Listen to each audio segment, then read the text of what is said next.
আজকে আমরা যেটা আলোচনা করলাম যে আজকে আমাদের পরের উদ্দেশ্য সেটা হলো যে মেডিসিনটার নাম হলো কার্ডোয়াস মেরিনাস। এটা একটা প্লান্ট কিংডমের একটা ওষুধ এবং প্লান্ট কিংডমের ফলের শুষ্ক পাকা ফলের বীজ থেকে তৈরি হয়। কাঁচা ফল পাকা ফলের বীজ থেকে ওষুধটা তৈরি হয়। এই ওষুধটা মূলত আমাদের একুট কেসে বেশি ব্যবহৃত হয়। কি কেসে? একুট কেসে বেশি ব্যবহৃত হয়। এটা ক্রনিকে তেমন একটা ব্যবহার নেই। এবং এই ওষুধটা আমাদের শরীরের দুই সাইডে রাইট এবং লেফট, এটা রাইট সাইডের একটা ওষুধ, রাইট সাইডে কাজ করে। এবং এটা যদি আমরা মাইজমেটিক অবস্থায় চিন্তা করি, এটা টিউবারকুলার মাইজমেটিকের একটা মেডিসিন। এবং এই রোগীটা শীত কাতর থার্মাল স্ট্রেসটা যদি দেখি তাহলে এই রোগীটা শীত কাতরের একটা রোগী। এখন আমরা যেটা করি যে কার্ডোয়াস মেরিনাস আসলে কোথায় কাজ করে, এটা যদি আমরা বুঝতে পারি তাহলে আমরা বাকিটা বুঝতে সুবিধা হবে। কার্ডোয়াস মেরিনাস লিভার এবং লিভার আর্টারি, এই ভিতরে শুধু তার কাজ। এবং এখানে সে কর্মক্রিয়া করে বিভিন্ন ধরনের লক্ষণাবলী সে সৃষ্টি করে। ঠিক প্রকৃতিগতভাবে যদি আমরা এরকম রোগী পাই যে কোনো কারণে লিভার এবং আর্টারি ক্ষতিগ্রস্ত হলো, তারপরে যে লক্ষণগুলো প্রকাশ পাবে সেটা তো ফলাফল হিসেবে রয়ে গেল। কিন্তু আমাকে বুঝতে হবে কোথায়, এই ফলাফল দেখে বুঝতে হবে কোথায় কাজটা হলো। এই কার্ডোয়াস মেরি যখন আমরা প্রুভিং হয়েছিল তখন যকৃৎ এবং ধমনীর উপর ক্রিয়া করে সে কি তৈরি করছে? স্পর্শ কাতর বেদনা তৈরি করছে। আর কি করছে? এই স্পর্শ কাতর বেদনার সাথে সাথে তার শরীরটা হলুদ বর্ণ করে ফেলছে, যেটাকে আমরা জন্ডিস বলি। এবং এই জন্ডিসটা পরবর্তীতে যখন সে স্বাভাবিক অবস্থায় ফেরত না আসতে পারে, তখন দেখা যাচ্ছে যে এই জন্ডিসের কারণে সমস্ত শরীরের একটা ফুলা ফুলা ভাব, যেটাকে আমরা ইডিমা বলি, সেই অবস্থাতে এসে পড়ে থাকে। তাহলে এখন মনে করেন প্রকৃতিগতভাবে আমাদের লিভারটা উপরে প্রেশার ক্রিয়েট করার মতন কি কি জিনিস আছে যেটা আমার লিভারের উপরে প্রেশার ক্রিয়েট করে? তার মেইন জিনিস হলো যে আমাদের খাদ্যাভ্যাস। আমাদের খাদ্যাভ্যাসের ভিতরে কোন খাবারগুলো লিভারের উপরে প্রেশার ক্রিয়েট করতেছে? অতিরিক্ত পরিমাণ চর্বি জাতীয় খাবার, অতিরিক্ত পরিমাণ কার্বোহাইড্রেট। কার্বোহাইড্রেট কি করে? লিভারের ভিতরে আটকায় রাখে। আটকে কি করে? সে আপনার ডায়াবেটিসও তৈরি করে, খাবারটা জমায় রাখে। হ্যাঁ, জমায় রাখে। আর এটা কি করে? যে ফ্যাট জমায় রাখে। যদি অতিরিক্ত যদি আমরা ফ্যাট জাতীয় খাবার খাই, তাহলে আমার শরীরে এই ফ্যাট জাতীয় খাবার হজম হবে কোথায়? ডুওডেনামের ভিতরে। এখন ডুওডেনামের ভিতরে হজম হবে কার মাধ্যমে? কোন জিনিসটার মাধ্যমে? সেটা হলো আমার হলো যে কি না, এটা হলো আমার হলো যে সেই আপনার কি বলে এটাকে বলো, বাইল। বাইল ছাড়া তো মাত্র হজম হবে না। তাহলে আমার বাইলকে সেক্রেশন করা লাগতেছে। এখন যে ছেলে বা যে লোকটা সকালবেলা দুটো ডিম খালো, তাহলে সেই ডিম হজম করার জন্য কি লাগবে? বাইল লাগবে। এখন সে 10টা-11টার দিকে কি খেলো? একটা সিঙ্গাড়া খেলো, তাহলে সেখানেও আবার বাইল লাগবে। আবার সে দুপুরবেলা কি করলো? একটা কাচ্চি বিরিয়ানি মেরে দিল বা একটা গরু মাংসতে একটা ভাত মেরে দিল, তখন সেখানে আবার বাইল লাগতেছে। আবার বিকালবেলা এসে পুরি, বিভিন্ন গ্রিল আমাদের এই সমাজে খাওয়া হচ্ছে বর্তমান সময়, সেটা খেলো, তাহলে কি হলো? আরও তার বাইল দরকার হলো। এরপর কি করলো সে? আবার রাত্রেবেলা একটা মাছ বা মাংস দিয়ে একটা ভাত মেরে দিল। তাহলে আমাদের প্রোটিন পরিমাণটা প্রচুর পরিমাণে খাওয়া হয়ে যাচ্ছে এবং আমাদের খাদ্য কিন্তু অনেক পরিমাণে আমাদের শরীরের ভিতরে ঢুকতেছে। তাহলে এত বাইল আমার লিভার কি তৈরি করতে পারতেছে? লিভার কি করে? বাইল তৈরি করে। বাইল তৈরি কোথায় রাখে? গলব্লাডারে রাখে। তো এখন আমার এই খাবারগুলো যখন এত তৈরি হচ্ছে, তাহলে এই খাবারগুলো যে আমার শরীরের ভিতরে কি করতেছে? টক্সিন তৈরি করতেছে। এই খাবারগুলো কি? অ্যাসিড জাতীয় খাবার। তো অ্যাসিড জাতীয় খাবার যদি পরিমাণ প্রতিনিয়ত খাই, তাহলে আমার সেলের ভিতরে কি হবে? টক্সিন জমা হবে না? এই টক্সিনটা কি আমার লিভার কোষে জমা হচ্ছে না? লিভার কোষে যে টক্সিন জমা হয়, এই টক্সিন থেকেই তো আমার আবার বাইলটা তৈরি হচ্ছে। তাহলে বাইলের ভিতরে কি পাওয়া যাবে? অপদার্থ কুচ্ছ জিনিস পাওয়া যাবে না? তো এইটা আস্তে আস্তে কি হবে? জমে যাবে না? জমে যে কি হবে? আমার স্টোন হবে না? কথাটা কি মিলছে কিনা? তাহলে এই লিভার এবং লিভার আর্টারিকে আমরা ধ্বংস করছি আমরা অ্যাসিড জাতীয় খাবার অতিরিক্ত পরিমাণ খাওয়ার ফলে। তখন কি হলো? আমার শরীরে ব্যথা হলো। কোথায় ব্যথা হবে? লিভার অঞ্চলে ব্যথা হবে। এবং হবে কি? এই ব্যথাটা আস্তে আস্তে কি পিছনে দিয়ে যাবে, ঘাড়ে যাবে। ঘাড়ে গিয়ে আস্তে আস্তে কি হবে? আবার নিচের দিকে সে সারা কোমরে ছড়ায় পড়বে। তাহলে কি বোঝা গেল? যে এই লোকটা অতিরিক্ত পরিমাণ কি খাওয়ার কারণে? অ্যাসিড ফুড খাওয়ার কারণে তার এই প্রবলেমগুলো দাঁড়াইছে। লিভার আর লোড নিতে পারতেছে না, যার কারণে তার সমস্যা দাঁড়িয়ে গেছে। ঠিক সেই রকম এই লিভারের উপরে যখন চাপ পড়ছে, লিভার স্পর্শকাতর হয়ে গেছে। আবার লিভার যখন স্পর্শকাতর হয়ে গেছে তখন তার কি হচ্ছে, শুরুটা হলুদ বর্ণ হয়ে গেছে এবং পরবর্তীতে ফুলায় এবং ইডিমা দেখা দিচ্ছে। এটা একটা পার্ট গেল। এখন যার ইডিমা হলো না, শোথ হলো না, তাহলে কোথায় আক্রান্ত হবে? ফুসফুস আক্রান্ত হবে। স্পর্শকাতর ব্যথা, জন্ডিস, তার কোনো জায়গায় ফুলা দেখা দিল না, এবার কি হলো? ফুসফুস আক্রান্ত হবে। ফুসফুস যদি আক্রান্ত হয় তাহলে কি হবে? রক্ত কাশ দেখা দিবে। কাশির সাথে কি হবে? রক্ত আসবে। কাশির সাথে কি আসবে? একটা পিত্ত বমি আসবে, পিত্তের একটা একটা গন্ধ আসবে এই কাশির সাথে। এবং কি হবে? এই ঘটনা ঘটলে একটা হাঁপানির মতন একটা সমস্যা তৈরি হবে। ঠিক আছে, এটা গেল।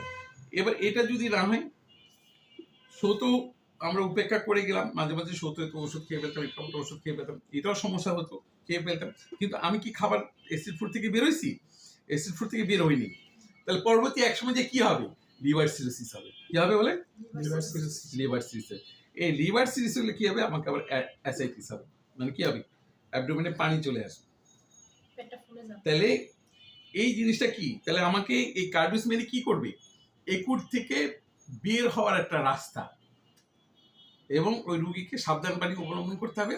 আমি তোমাকে ওষুধ দিচ্ছি, তুমি এই কষ্ট থেকে বের হয়ে যেতে পারবা, কিন্তু তুমি এই খাদ্যাভ্যাস যদি তুমি পরিবর্তন না করো তাহলে আবার এর বছর তুমি রিটার্ন আসবে। ঠিক আছে, এই জন্য বলছি একুট কেসে ব্যবহৃত হয়। লিভারটা কি লোক খাবার টাবার খাই একুট কেসে নষ্ট করলেন, সেই ক্ষেত্রে আমার একুট কেসে এটা ব্যবহৃত হয়। এখন লিভারে যদি আক্রান্ত হয় তাহলে কোন ধরনের লক্ষণ প্রকাশ পায়? কি হবে? মুখে একটা তিক্তিটা একটা স্বাদ বোধ লাগবে। যদি লিভার আক্রান্ত হয় আমরা বুঝবো কিভাবে লিভার আক্রান্ত হয়েছে কিনা? ওটা তো ভিতরে আছে, বোঝার কোনো উপায় আছে? তো আমরা বুঝবো তার কিছু লক্ষণাবলী থেকে। কি লক্ষণ দেখা যাবে? মুখে একটা তিতা স্বাদ আসবে, বলবে যে স্যার আমার মুখে একটা তিতা একটা স্বাদ লাগতেছে, একটা বিষাদ লাগতেছে, বিরক্ত লাগতেছে, মুখের ভিতরটা কেমন যেমন। আর কি করবে স্যার? মাঝে মাঝে এমন একটা গাম ভাব হয়। আবার কি হবে? বমি উদ্রেকও হয়, অফ করি বাথরুমে যে, কিন্তু বমি হয় না, বমি উদ্রেক হয়, বমির ইচ্ছা হয়। আর কি হবে? উদ্গার উঠবে। যদি এত মাছ এত পরিমাণ প্রোটিন জাতীয় খাবার খেয়েছে, তার কি হবে? এটা উদ্গার ওঠার একটা ট্রেন্ড চলে আসবে। আর উদ্গার তো ওঠে মনে করেন ইন্টেস্টাইনাল যদি আক্রান্ত হয় তো উদ্গার উঠবে না, ওখানে আক্রান্ত হচ্ছে সেখানে উদ্গার হচ্ছে। আর কি হবে? এই যে বাইলটা বের হয়ে আসতেছে না পাকস্থলীর ভিতরে, পাকস্থলীর বের হওয়ার কারণে তো আমার বমির উদ্রেক হচ্ছে, আর বের হওয়ার আমার মুখে তিতা লাগতেছে। তাহলে এর সাথে যে বমিটা হয়, বমিটা কি থাকবে? সবুজ বর্ণের থাকবে। বাইলের রং কি? বাইলের রং কি? সবুজ। তাহলে বমির সাথে কি বেরোচ্ছে? সবুজ। কি কি জিনিস বেরোচ্ছে? বাইল বেরোচ্ছে। বুঝতে পারছেন কথাটা? তাহলে লিভার যে আক্রান্ত হয়েছে এইটার মাধ্যমে আমি বুঝতে পারলাম যে তার লিভারটা একুট কেসে আক্রান্ত হয়ে গেছে। তারপর কি হবে? আর একটু যদি এরকম বেশি হয় তাহলে বাম লোবের দিকে ব্যথা করবে, তাই না? এবং সেই ব্যথাটা কি হবে? অত্যন্ত কঠিন একটা ব্যথা তৈরি হবে। ঠিক আছে, আমরা বলি যেটা গ্যাস্ট্রিকের ব্যথা চালাই দিতেছি, কিন্তু আসলে অতিরিক্ত পরিমাণ তার টক্সিন খাবার খেয়ে তার এই ঘটনা ঘটছে। এবং এই টক্সিন খাবারগুলো হজম করছে, তার পানি তো টানতে হইতেছে। অনেক সময় দেখবে যে মাছ মাংস বা রিচ ফুড খাইলে কিন্তু আমাদের অনেক ঘন ঘন পানি খেতে হয়। আর যদি সে ঘন ঘন পানি খাওয়ার টেন্ডেন্সি না থাকে তাহলে কি হবে? তার প্রস্রাবে কি হবে? প্রস্রাবে জ্বালা পোড়া করবে, প্রস্রাবে কি হবে? হলুদ বর্ণ হবে, তাই না? তো এই সমস্যাগুলো দাঁড়াই গেল। এর প্রতিটা কি সব একুট কেসের লক্ষণগুলো কিন্তু প্রকাশ পাচ্ছে। এই ধরনের ঘটনা যদি ঘটতে থাকে একসময় কি হবে? তোমার গর্ভের পাথর হবে না, পিত্ত পাথর হবে না। এই পিত্ত পাথর হলে কি হবে? তোমার লিভারের অঞ্চলে কি ব্যথা করবে না? আবার যদি সে কি পিত্ত পাথর তৈরি হয়ে আছে, ব্যথা লাগে, এখন কয়েকদিন ধরে সে তোমার অ্যালকাইন ফুড খাচ্ছে, মনে করো 1 মাসে অ্যালকাইন ফুড খাইছে, তো অ্যালকাইন ফুড যদি খায় তাহলে তো লিভার তো যেটা তৈরি হয়েছে তার থেকে অল্প সিক্রেশন হচ্ছে, তাই তো? তাহলে পাথরটা যে তোর নলের ভিতরে ঢুকতেছে না। কখন ব্যথা হয়? তোমার পিত্তপাথর হলে কখন ব্যথা হয়? পিত্তপাথর হলে তখনই ব্যথা হয় যখন স্টোনটা তৈরি হয়েছিল, যখন আমি রিচ ফুড খেয়েছি, এই রিচ ফুডটা হজম করার জন্য বাইল দ্রুত ওখানে যাওয়া ধরছে, আর বাইল যখন দ্রুত যাওয়া ধরছে ওই বাইলের সাথে পাথরটা দিয়ে কি হয়েছে? ওই পিত্ত নলের ভিতরে আটকে যাওয়ার একটা উপক্রম হয়েছে, আর পিত্ত যখন আটকে যাওয়ার উপক্রম হয় তখনই আমার পেইনটা তৈরি হচ্ছে। আর যদি বাইলের ভিতরে যদি পাথরটা থাকে তাহলে কি ব্যথা করবে? ব্যথা করবে না, ও সারাদিন ওইভাবে লড়তে থাকবে, ব্যথা করবে না। যখনই তুমি কোনো ডিসপুট খেয়েছো, ওটা হজম করার জন্য হচ্ছে এখানে বাইল সেক্রেশনের দরকার। যখনই দ্রুত বাইল সেক্রেশন হচ্ছে তখন পাথরটা যে কোথায় আটকাচ্ছে ওয়ালে যখন লাগবে তখনই ব্যথা করবে। এছাড়া কি ব্যথা করবে? তাহলে রুগীটাকে কি করতে হবে? এই চিকিৎসার পাশাপাশি কি করতে হবে আমাকে?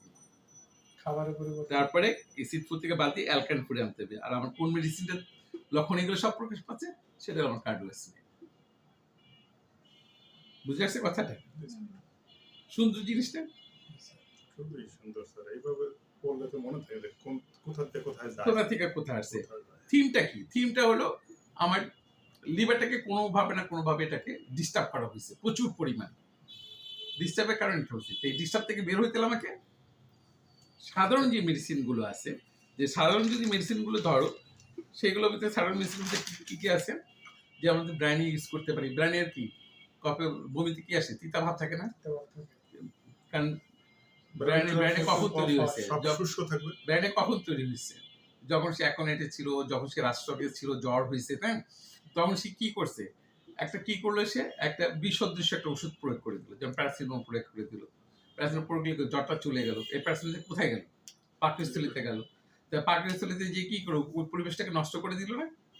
এখন এটা আবার যখন বাইলের ভিতরে ডিউটালের ভিতরে যাওয়া শুরু করলো, তখন এখানে বাইলেও সেক্রেশন কিছুটা হইলো, যে একটা কঠিন মনে খাবার আছে, এটা তো আমি চিনি না, শুরু করলো। তাহলে এর কারণে কি হচ্ছে? তাহলে কি পুরো বডিটা তিক্ত হয়ে পায়খানা কষে যাচ্ছে না? গ্র্যানিয়াল লক্ষণ চলে আসতেছে না?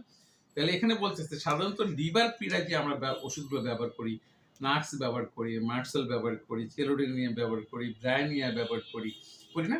তো এইগুলো যখন কাজ না করবে এবং কাজ করাতে পারতেছি না, সাধারণত আমরা তো একুইট কেসে তো এগুলো ব্যবহার করি, তখন এই ব্যবহার করতে পারছি না, কাজ হচ্ছে না, তখন যদি আমরা কার্ডিওসমিটা ব্যবহার করি তাহলে কি হবে? খুব দ্রুত কার্যটা সিদ্ধি হয়ে যাবে এবং দ্রুত কাজ করে সে বের হয়ে যাবে। কারণ এখানে দেখতে হবে ব্যায়ানে কিসের থেকে তৈরি? উদ্ভিদ। উদ্ভিদের কোন অংশটা থেকে তৈরি? সিডস, লিভ, না তার সাল, কোনটা? এটা জানতে হবে। কারণ এক একটা ওষুধের, গাছের এক একটা ওষুধের স্থানের এক এক ধরনের ক্রিয়া। সবচেয়ে গভীর ক্রিয়াশীল হয় প্লান্টের সিডস এর ওষুধ, বীজ থেকে। ওই তোমার যে নাক্স ভোম কিসে থেকে? বীজ থেকে। তাহলে এটা কি অ্যালকোহল পর্যন্ত এটাকে যদি খেয়ে পেটে ডিস্টার্ব হয়, অ্যালকোহল পর্যন্ত এটাকে রিচেঞ্জ করে দেওয়ার সে ব্যবস্থা করে, রাত্র জাগতেছে এটাকে রিচেঞ্জ করে দেওয়ার ব্যবস্থা হচ্ছে, তাই না? বীজ থেকে হয়। তাহলে স্টাবিসের খুব মানসিক আঘাতের জন্য আমরা প্রচন্ড রকম কাজ করে না? তাহলে এই সিড জাতীয় ওষুধগুলো আগে দেখবো নর্মাল যে ওষুধগুলো পাতা থেকে তৈরি হয়েছে, ছাল থেকে তৈরি হয়েছে, শিকড় থেকে তৈরি হয়েছে, এই ওষুধগুলো যতটা না বেশি কার্যকরী, সিড থেকে মেডিসিন তার থেকে সবচেয়ে বেশি কার্যকরী। হ্যাঁ, শিকড় থেকে সবচেয়ে কম। কিন্তু শিকড় থেকে টেনে টেনে নিয়ে নিয়ে যখন ফল হয়েছে, ফলের ভিতরে বীজের ভিতরে চলে আসে, ওর পুরো জীবনের জিনগত বৈশিষ্ট্যটা তো বীজের ভিতরে চলে আসছে। মানে এই বীজ থেকে আমার মেডিসিনটা তৈরি। তাহলে তার কাজ কি হবে? খুব গভীর হবে। বুঝছো কি কাজগুলো কি গভীর হবে না? খুবই গভীরতম কাজ হবে। তাহলে এই জন্য আমাদেরকে উৎসটা ভালো করে দেখতে হবে আসলে কোত্থেকে তৈরি হয়েছে। এখন এর কি পাতা থেকে, গাছ থেকে, পালসিটালে কি গাছ থেকে, তাই না? ঠিক সেরকম আমাদেরকে এইটা হিসাব করে পড়তে হবে। এই জন্য আমাদের উৎসটা ভালো করে জানতে হবে, আসলে উৎসটা কোথা থেকে আসতেছে। বুঝে আসছে? এই হলো আজকে আমার কার্ডিওস মেল, আর কিছুই আমরা তাহলে এইভাবে পড়বো। এভাবে পড়লে কি হবে? প্রতিটা মেডিসিন আমাদের মনে থাকবে, জিস ধরে ধরে চিন্তাশীলতার ভিতর দিয়ে পড়তে হবে। আমার বইতে সমস্ত লক্ষণ লেখা আছে। এই লক্ষণগুলো কি? লক্ষণগুলো একটা ফলাফল লেখা। এই ফলাফলটা তৈরি হতে যে কাজগুলো অতিক্রম করেছে, সেই কাজগুলোকে যদি আমি মেডিসিন থেকে আগে বোঝার চেষ্টা করি, তাহলে ওই লক্ষণগুলোকে আমার জন্য সহজ। এই জন্য আমরা এই মেডিসিনগুলো ঠিক এইভাবে যদি পড়ি, তাহলে দেখা যাবে যে আমরা ওষুধটা একটা রোগীর ভিতরে ফিলসফিক্যালি ভাবে আমরা ওষুধ প্রয়োগ করতে পারবো খুব দ্রুত। লক্ষণের থেকে দ্রুত আমরা এইভাবে ওষুধ প্রয়োগ করতে পারবো। সুতরাং আমাদের প্রতিটা মেডিসিন এইভাবে পড়া উচিত। ইনশাল্লাহ আগামী ক্লাসে আমরা ঠিক এইভাবেই আরেকটা মেডিসিন পড়ে নিব। আল্লাহ হাফিজ। ধন্যবাদ।